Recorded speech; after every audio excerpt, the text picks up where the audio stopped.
paid just 5 cents for his breakfast. But before he could even finish paying, the clerk had already handed him his meal. The speed caught Ray Kroc completely off guard. He stared at the burger in his hands, not sure if he should take a bite. Was it really fresh? He looked around and saw everyone else eating happily, so he opened the bag, checked the food, and finally took a cautious bite. Just then, a janitor walked by and started chatting with him. "What do you think of the burger?" the man asked.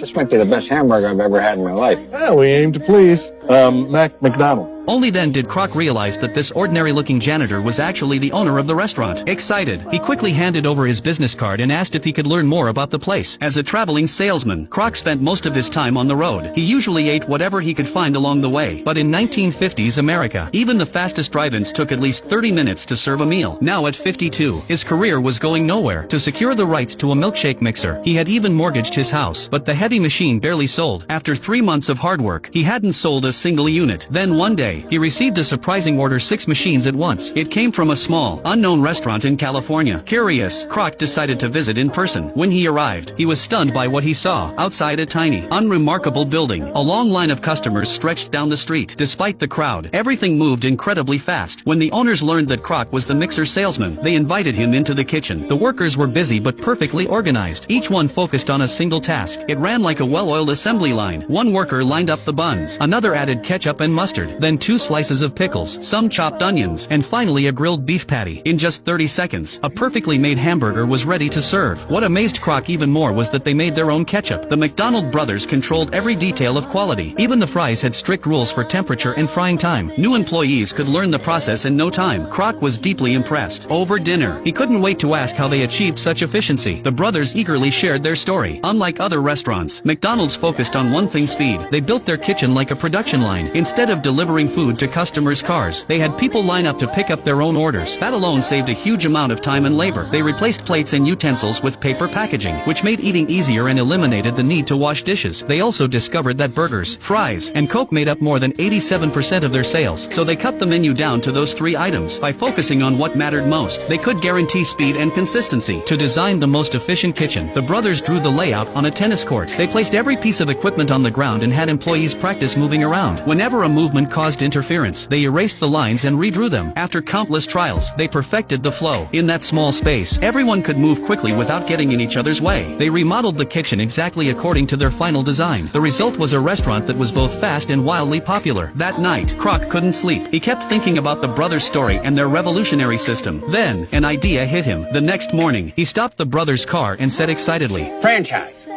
Beg pardon? Franchise. Franchise the damn thing.